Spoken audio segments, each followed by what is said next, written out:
What's up guys, in this video we're going to be taking down a 5-star raid boss by ourselves. If you didn't know, in Pokemon Go, 5-star raid bosses are some of the hardest bosses to take down, but there's a few of them you can actually take down by yourself. This includes raid bosses like Pheromosa, Virizion, Kartana, and of course Genesect, which we're going to be taking down today. I found myself here a Genesect raid, and I'm going to be walking you guys through the steps on how to take this down by yourself. First thing you're going to want to do is you need to make sure you have the proper Pokemon. Yes, not every single Pokemon can take down Genesect or any solo by itself. So what we're going to do is we're going to come in here into Battle Party, scroll over to Party, all the way to the bottom to Raids and Gyms, and we want to create our own party. I'm just going to call this party Fire because Genesect has a 2x weakness to Fire. It's only available on raid bosses with a 2x weakness. Genesect, of course, is double weak to Fire, so what I'm going to do here is I'm going to search Fire. Now, there's only a couple Pokemon that can actually complete this solo. This includes Reshiram with the Legacy move Fusion Flare, although I don't think you need it. You can also go with Overheat. Shadow Entei, as you can see we have here, Shadow Moltres, and of course Mega Charizard Y, which we're going to go ahead and Mega Evolve. You could also use a Mega Blaziken.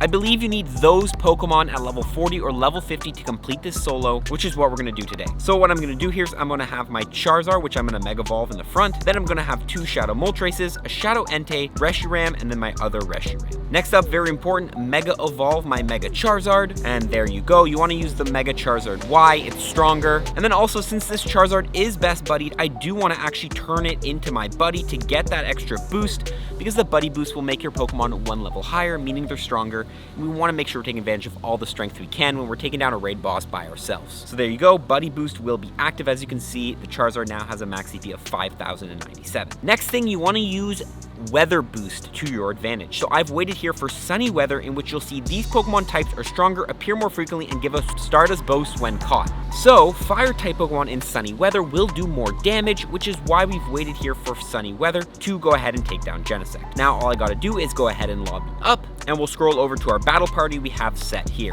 The great thing about setting a battle party is when your Pokemon die and you go back to the lobby, you can quickly re-heal them instead of having to reselect them. Now we wait. Yes, unfortunately, a huge critique about the new Ready Up system. It doesn't work when you're in a raid by yourself, so it's not going to help us here in the solo. So I'm just going to go ahead and wait the 90 seconds, and then we'll get on with the solo.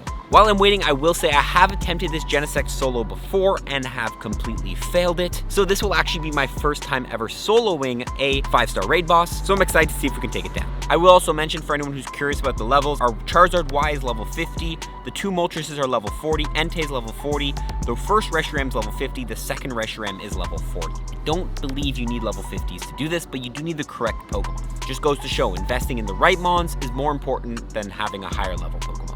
And here we go, 3, 2, and 1, the solo begins. Now the great thing about Genesect is I believe it doesn't have anything that can hit us with neutral or even super effective damage, which is going to be very ideal here to do the most amount of damage. On Charizard here, we're going to be using Blast Burn. I actually can't even see this thing's health bar, which is kind of funny.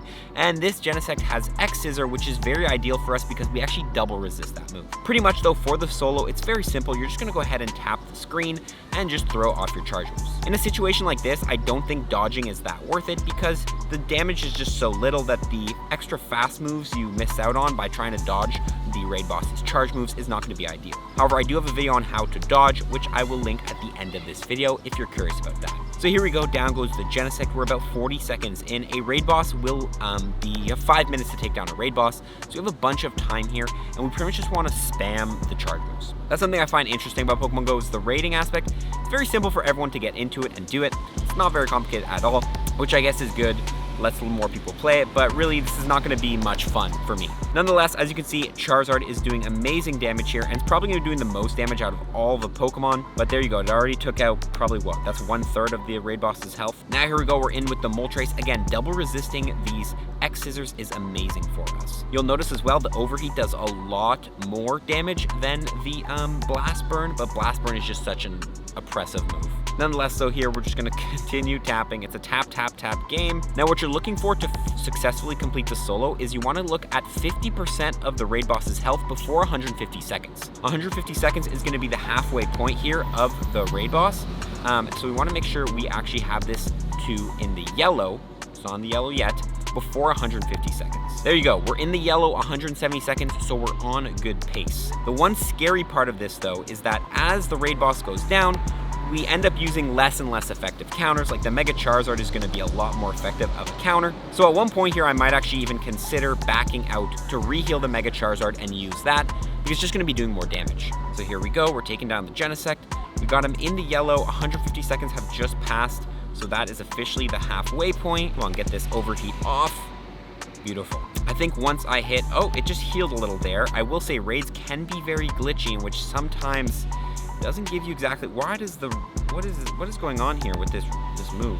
Very interesting. Nonetheless, now the next marker we're looking for is going to be 90 seconds. We want to have the raid boss in the red with 90 seconds remaining. So here we're going to go ahead and throw this move. It's not going to be in the red yet, but we're going to be able to bring it into the red right there. Now what I'm going to do here, this is going to be an interesting strategy. I don't know if it's going to work, but we're going to back out here because Charizard is just so much more effective here. So I'm going to come quickly, max re-heal, bang, come back in. Now we got Charizard back on the plate, and it should be able to clean this up for us. What you'll notice though, as you can see there, is that the raid boss re-healed. Yes, if you don't know, when there is nobody fighting the raid boss, it will actually re-heal its health.